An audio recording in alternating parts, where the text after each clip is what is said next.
The scout meeting went, well, if differently than I imagined.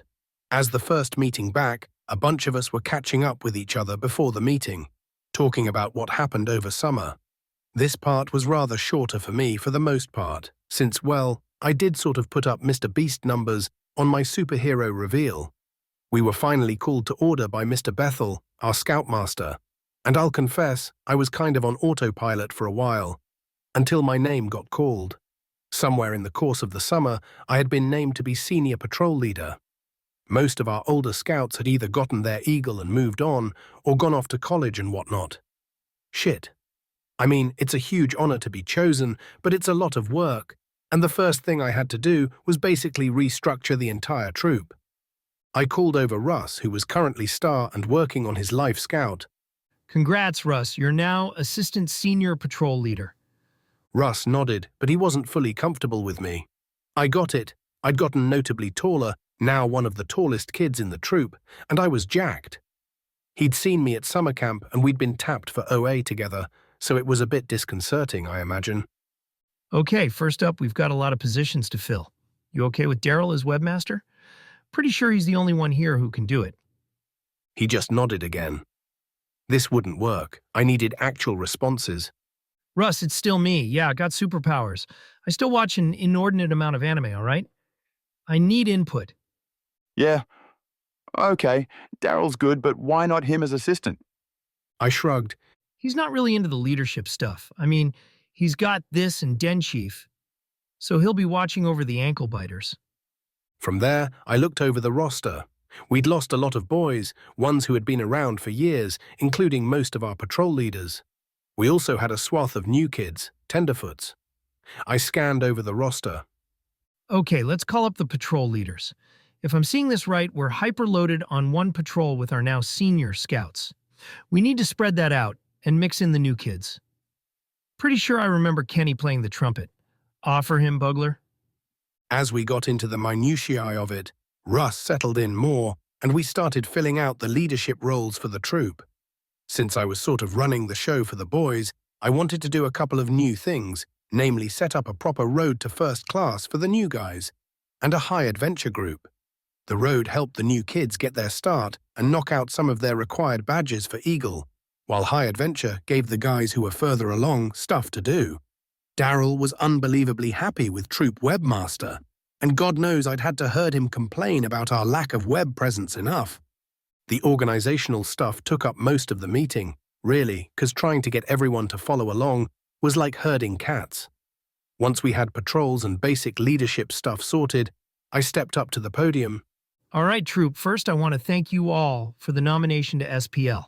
I promise to do my best with this, and to start things off, I want to get an early jump on things. I'd like to do a service project with Oregon Food Bank. There's a lot of folks in this city that are having trouble making ends meet, and these food banks are the only lifelines some of these families have. I'll be setting up a sign-up sheet, and most likely there will be more than one round of this. So anyone who's looking to knock out their service hours, this is your open shot to do it. Next, road to first class. We've got a new batch of tenderfoots, and we need to get them trained up for their first class, which is where most of your fun stuff unlocks for scouts. I want all of you knocking out your required merit badges quickly, so any experienced scouts that are interested can help them with that. This means that when summer camp rolls around, you can focus on the fun badges, rather than having to do the required. And as well, it leads into my third thing. I want to set up for us to do high adventure outings. That's things like backpacking, canoeing, rock climbing, a ton of really fun stuff, and ultimately, I'd love for our troop to be able to do the Philmont expedition. If not this summer, then next summer. But we have to get people processed and ready for that. Any questions? The room was mostly quiet until Daryl raised his hand. I called on him, and he launched, Okay, so for the new troop website, I was thinking we could do tracking for the first class and high adventure groups. And if I can get together with the librarian, I can do PDFs of all the merit badge books, and we can do videos on the subjects. I mean, it's not like it'd pay off right now, but it sets us up for future years at least. Daryl had been begging for the last few years to get a proper website for the troop, but interest had been kind of low.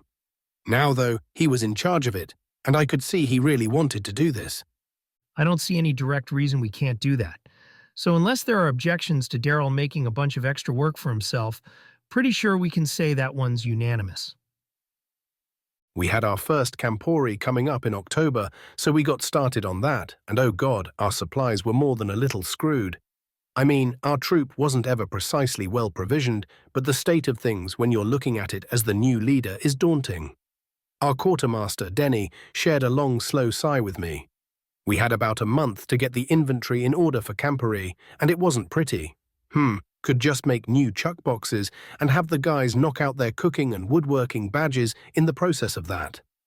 I marked it down and sent it to Russ, while Daryl kept going on about getting more up to speed digitally, including discussion of having an iPad for the troop, and to use Jira and Miro.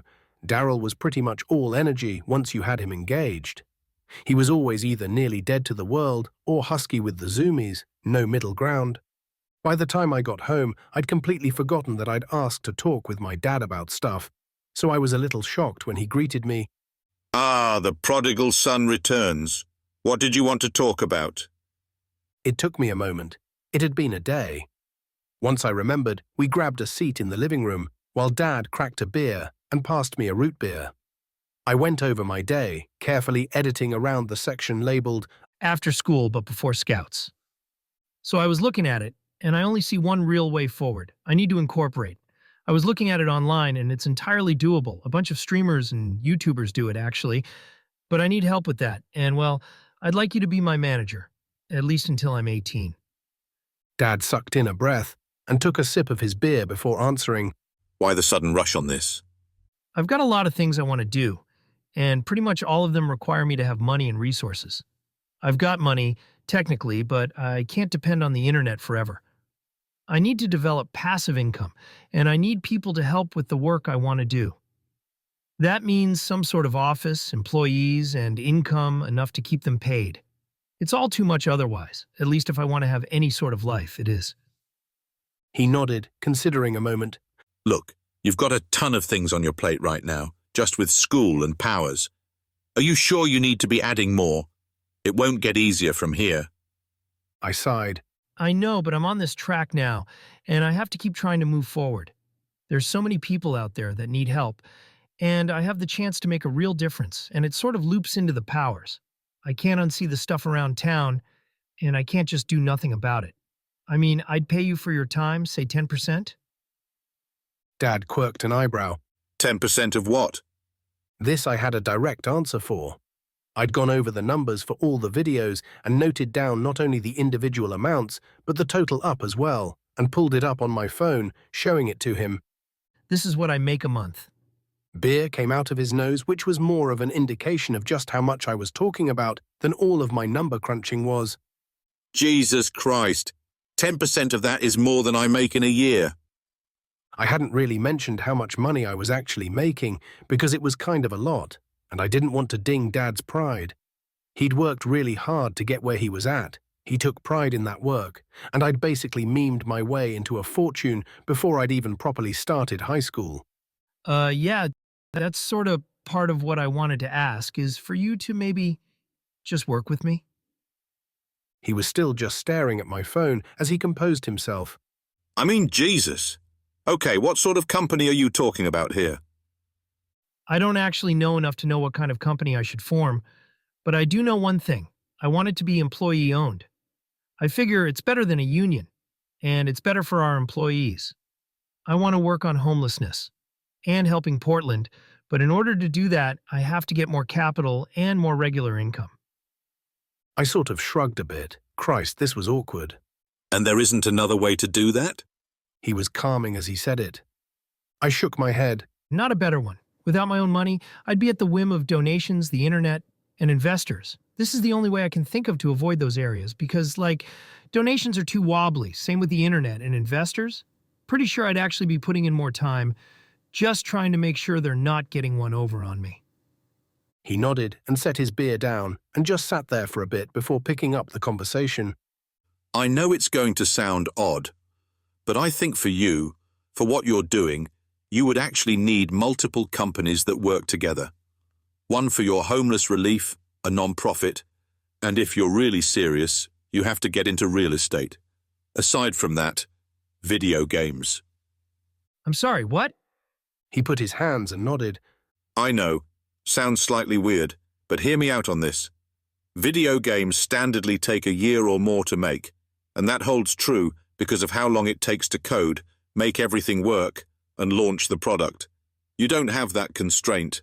I've seen you typing, whether it's on your phone or your computer, and you've got that stack of books for coding in the C languages. All you need is an engine to work off of, and some people to help with ideas. For anyone else, the idea would be grossly overambitious, but with your powers, I think that you could shrink that timetable by leaps and bounds. I considered. The coding idea had mostly just been my own interest, but there was no reason it couldn't work.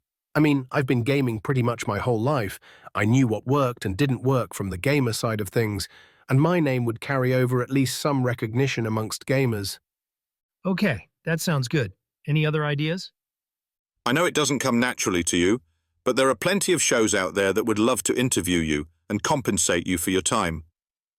From there, we got into some more detailed stuff, but Dad agreed, we shook on the deal, and he said he'd have paperwork for me by the weekend. And that's the story of my dad quitting his job. I was wiped. I grabbed leftovers from dinner, reheated them, and just sort of vegged out on my computer for a bit, watching this one anime I found called Silver Spoon. Slice of life anime at its finest, and I was good and settled in when my phone pinged. A message request on Facebook. Amy. Oh shit. I changed shirts, ran a hand through my hair, and collected myself. Yeah, I realized it was purely text after the fact.